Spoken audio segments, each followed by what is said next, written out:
오늘 우리가 마주한 주님의 말씀은 변화 장면인데 아마도 신약 성경 안에서 가장 극적이고 화려하고 또 시각적으로 충격적인 장면이라 말할 수 있습니다. 주님은 당신이 아끼시는 제자인 베드로와 요한 그리고 야고보와 함께 산에 오르신 후에 기도하셨습니다.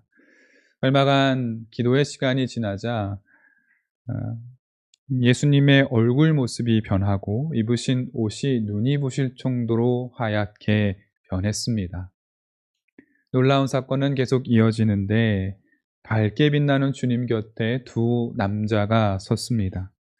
31절에서 누가는 이 사람들이 영광에 쌓여 나타났다라고 말합니다.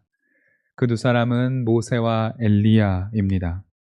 이스라엘 역사에서 가장 위대한 지도자이고 또 가장 위대한 예언자입니다.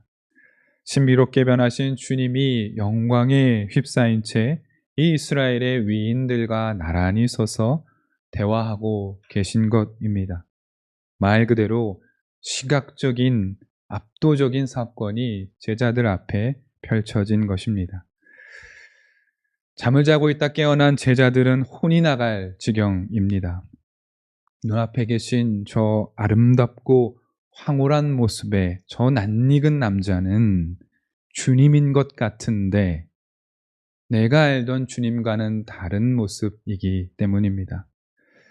어려움에 부닥친 이들을 보시면 우셨던 주님과는 뭔가 다른 모습인 것도 같고 또 이 산 위에 있는 예수님 같은 사람은 이 갈릴리의 남자들이 의뢰에 갖고 있었던 그을린 피부도 아닌 하얀 피부를 갖고 있었습니다. 한눈에 보아도 자기와는 다른 어떤 사람인 것 같았습니다. 저 앞에 계신 분은 누가 보아도 하나님의 아들이었습니다. 한눈에 보아도 신의 형상이었습니다. 우리의 상상력을 총동원해서 그려낼 수 있는 초월자의 모습 그 자체였습니다. 바꾸어 말하면 저 영광 중에 모세와 엘리야와 대화하고 계신 저분은 성자 하나님이시고 온 인류의 구원자임을 믿지 못할 이유가 전혀 없는 상태입니다. 왜입니까? 우리 눈으로 확인했기 때문입니다.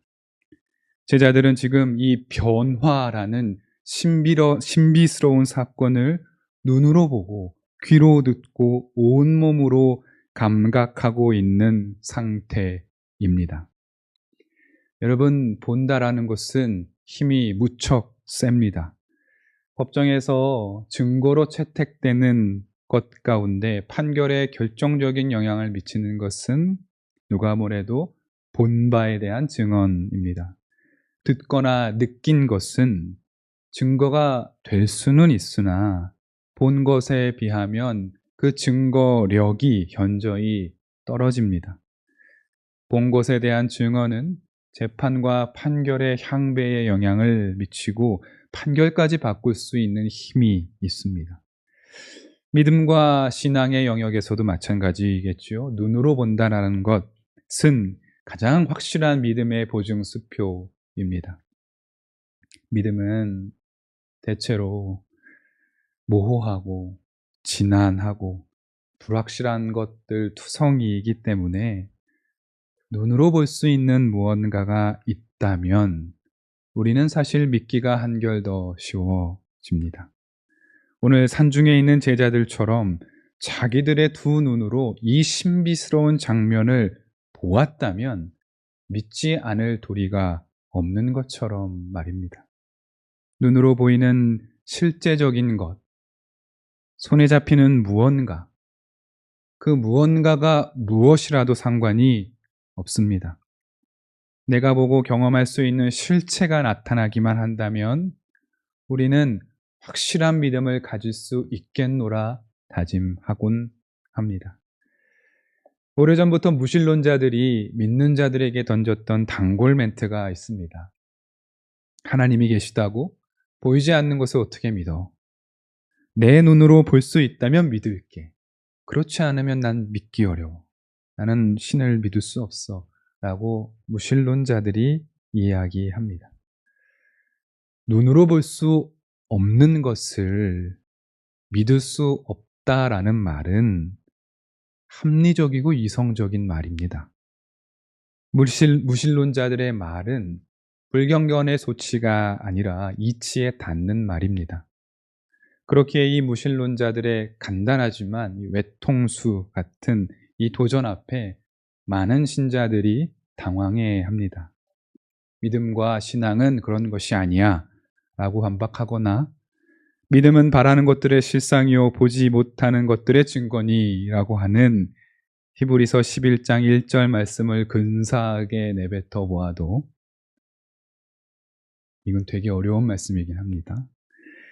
무언가 궁색한 느낌을 지우기는 좀 어렵습니다.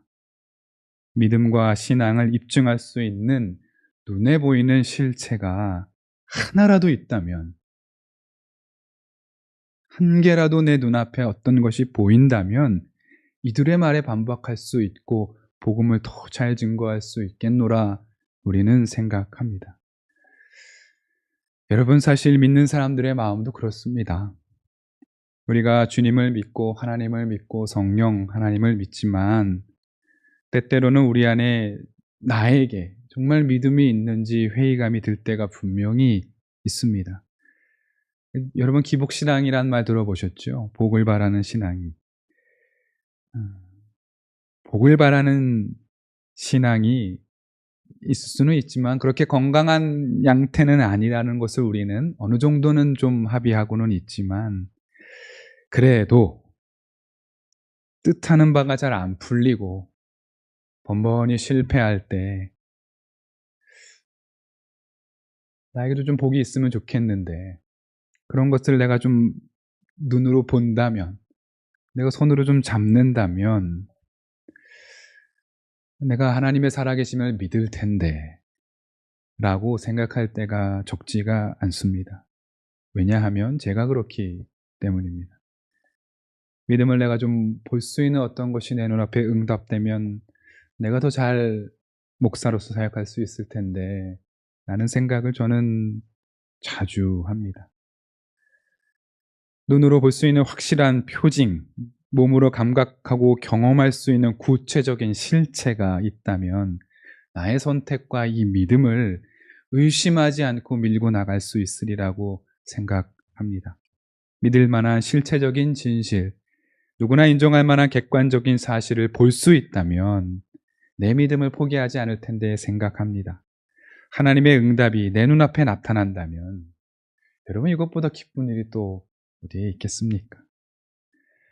우리만 이런 생각을 하는 것은 아닙니다.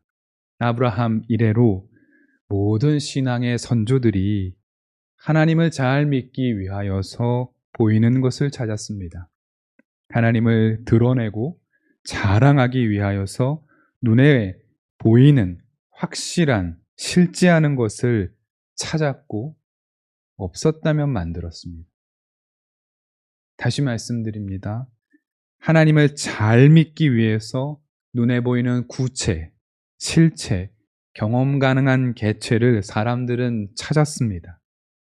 그리고 그렇게 찾아낸 것들은, 그렇게 만들어낸 것들은 언제나 우상이었습니다. 여러분, 오늘 우리가 함께 읽은 구약 말씀은 출애굽기 본문이었습니다. 모세가 십계명의 두 돌판을 갖고 시내산에서 내려오는 장면인데요. 복음 말씀에 의하면 산에서 내려오는 모세의 살결이 하얗게 빛났다라고 기록합니다. 아름다운 장면입니다. 십계명은 하나님과 인간 사이에 비로소 언약이 세워졌다라는 상징입니다. 그리고 그러나 이 상징스러운 아름다운 사건 직전에 아론은 황금으로 송아지를 만들어서 이것이 너희를 이집트에서 구출해낸 하나님이다라고 그의 백성들에게 말했습니다.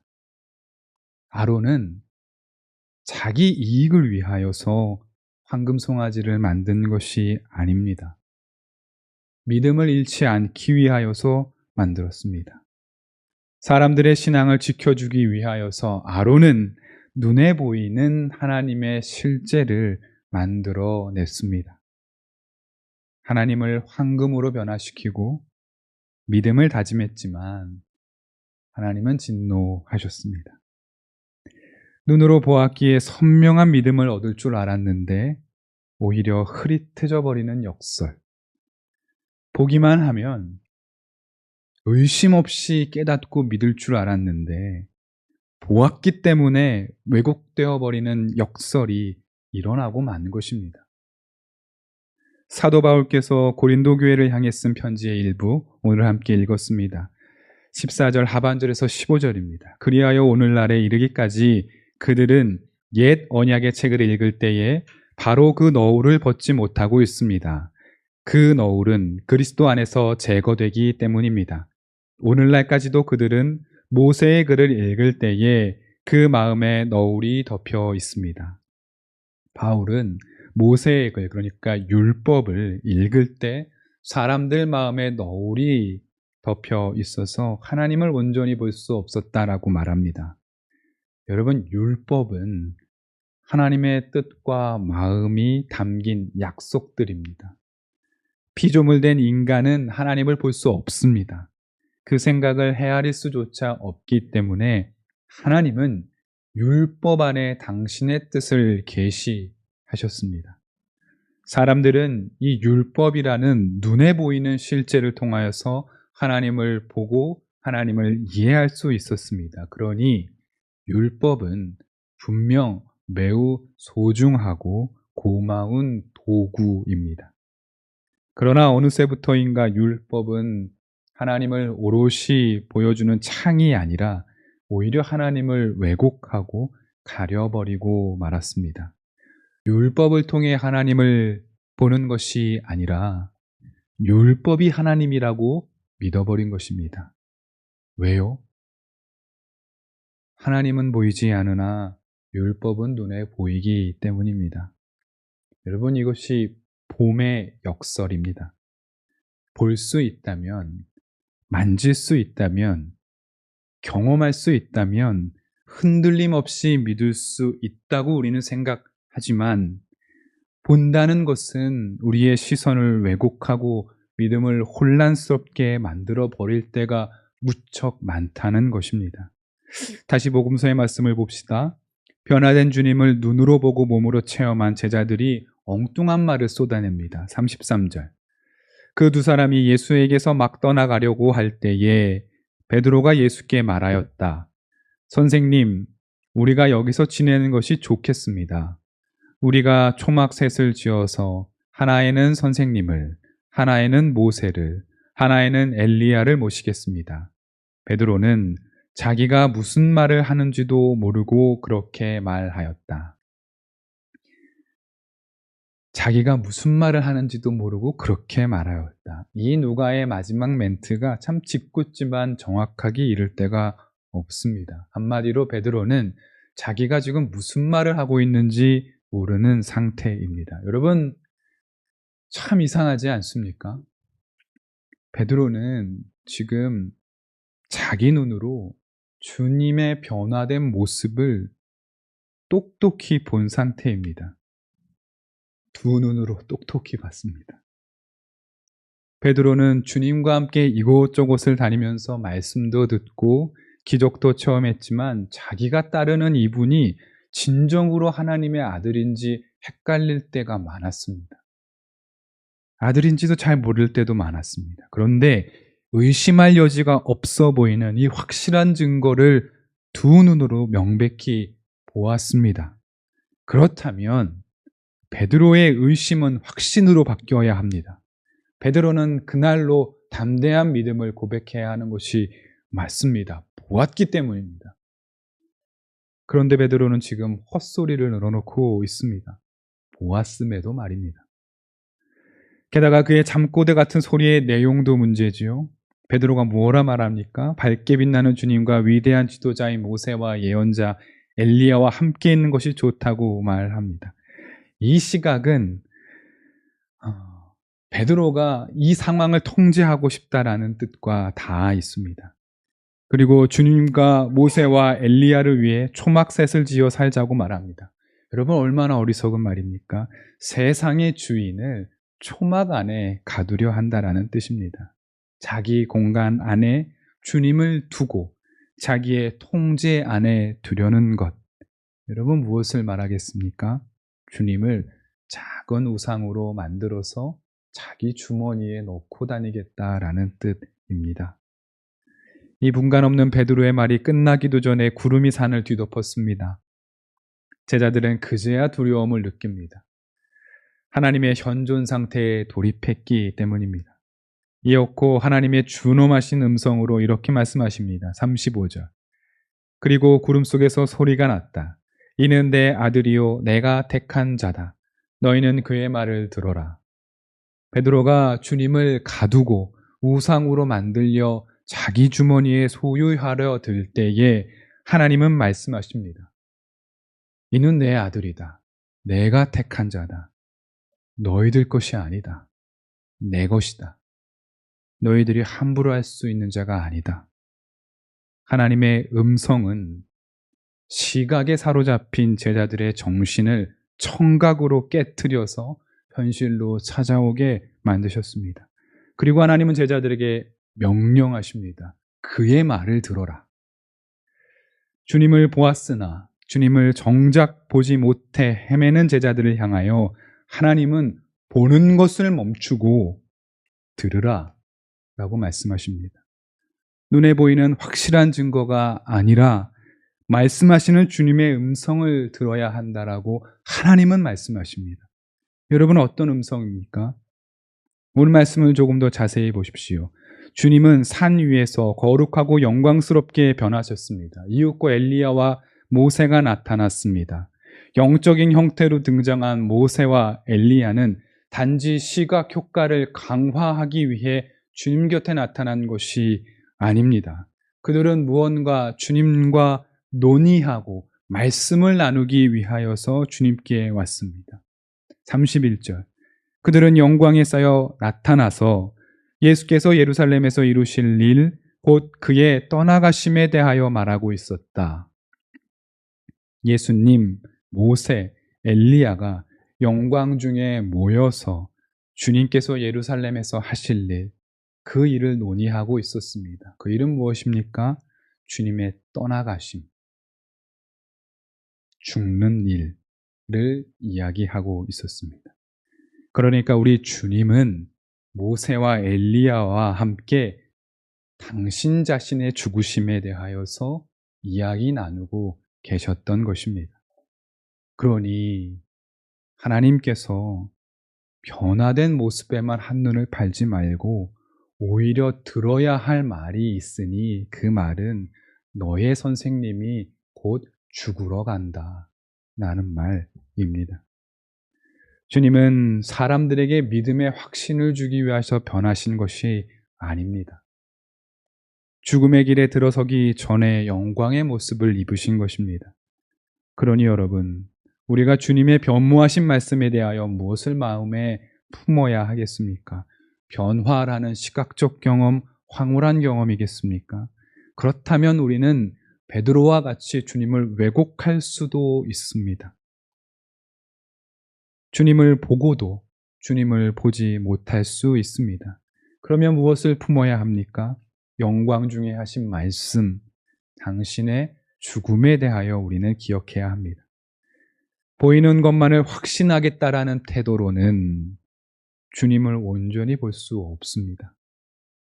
여러분, 변모 사건 직후에 주님을 그저 귀신 쫓아내는 분으로 보는 한 아버지와 그와 다름없는 제자들을 향한 주님의 한탄도 우리는 오늘 읽었습니다. 41절에서 주님은 믿음이 없고 비뚤어진 세대요, 언제까지 함께 있어야 나의 본 뜻을 너희가 알겠느냐라는 그 탄식에는 비탄이 서려 있습니다. 모두가 주님을 보았으나 아무도 주님을 보지 못한 것입니다. 셰익스피어의 비극 햄릿에는 그 절정이 임박한 산막에 이런 대화가 나옵니다. 주인공인 덴마크의 왕자 햄릿은 살해당한 자기의 아버지의 초상을 앞에 두고 그의 어머니, 그러니까 남편, 부인이죠. 거트루드 왕비에게 이렇게 묻습니다. 어머니, 저기 아무것도 보이지 않습니까? 어머니가 답합니다. 전혀 아무것도. 하지만 있는 것은 다 보인다. 햄릿과 거트루드는 모두 아버지 그리고 자기 남편의 초상을 함께 보고 있었습니다. 그러나 햄릿은 아버지의 원통과 비탄이 보였지만 어머니 거틀루드는 자기 눈앞에 펼쳐진 초상 외에는 아무것도 볼 수 없었습니다. 아버지를 향한 사무친 마음이 같은 초상을 보고도 그 너머를 보게 한 것입니다. 주님을 많이 사랑하는 청파의 청년 여러분, 우리는 주님을 어디까지 보고 있습니까? 우리는 주님의 무엇을 보고 있습니까? 주님의 변화된 모습만 보고 있습니까? 혹은 주님의 겉모습만 보고 있습니까? 그렇다면 우리는 주님을 보았지만 주님을 보지 못한 것입니다. 여러분 오늘도 온 세상 교회가 주님을 보고 주님의 말씀을 들었을 것입니다. 어제 오늘 광화문에서 도시 곳곳에서 험악한 말을 쏟아내는 신앙인이라 자처하는 그들도 주님을 보았습니다. 그러나 그들은 주님을 보지 못했습니다. 주님의 변화된 옷, 색깔만 보았기 때문입니다. 주님이 가시고자 하는 길을 바라보지 못했습니다. 그러니 그들은 주님을 본 것이 아닙니다. 여러분, 우리는 주님을 보아야 합니다. 주님이라는 확신의 증거, 시각적인 실체, 확실한 응답을 통해서가 아니라 주님이 가시려는 곳, 낮아짐의 길, 섬김의 자리를 통해서 주님을 보아야 합니다. 주님이 저와 여러분을 위해 죽음의 길을 걷고 계심을 우리는 주님을 통해 보아야 하는 것입니다. 여러분, 신앙은 우리가 받는 어떤 응답으로 성장하는 것이 아닙니다. 주님을 온전히 바라보아야 우리의 신앙이 자라납니다. 그래야 주님을 따를 수 있습니다. 주님의 옷깃만 바라보는 것으로 제자가 될 수 없습니다. 가시는 그 길을 우리로 따라야 제자가 될 수 있는 것 아니겠습니까? 이제 돌아오는 수요일부터 사순절이 시작됩니다. 바라기는 이번 사순절에 주님의 몸을 보기 위하여 우리의 몸과 마음을 겸비하면 좋겠습니다. 여러분, 보기 위하여 눈을 감읍시다. 기도해야 한다는 말입니다.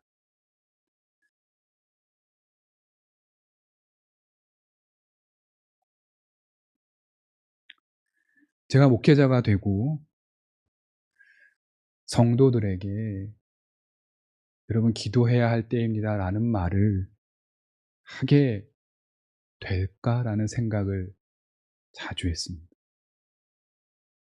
저는 청파교회의 사역자고 진보적인 생각을 갖고 있고 과거에 여러 가지를 경험했던 바, 이런저런 복잡한 상념들이 있는 이 문장을 여러분들에게 하게 될지 잘 몰랐습니다. 그런데 저는 요즘 생각합니다. 기도해야겠구나. 눈을 감아야겠구나. 이런 생각이 가득합니다. 여러분, 우리는 지금 기도해야 할 때입니다. 눈을 통해 들어오는 온갖 정보의 세례들을 차단하고 인터넷을 틀면 쏟아지는 험악한 말들의 귀를 좀 닫고 주님을 보기 위하여 기도해야 할 때임을 저는 여러분들 앞에 선 신앙의 동료이자 친구로서 부탁을 드립니다. 함께 주신 말씀 기억하며 거듭의 기도 드리겠습니다. 하나님, 주님을 보기 위하여서 눈을 감습니다. 눈을 감고 쏟아져 들어오는 온갖 분심들, 그런 것들을 흘려보내고 주님을 보고 싶습니다. 변화된 옷깃에 사로잡히는 것이 아니라 주님이 하셨던 말씀, 당신의 죽음에 대하여서 말씀을 듣고 싶습니다. 우리가 주님을 따라가므로 주님을 볼 수 있는 우리 모두가 되도록 우리를 이끌어 주십시오. 예수님의 이름으로 기도드립니다. 아멘.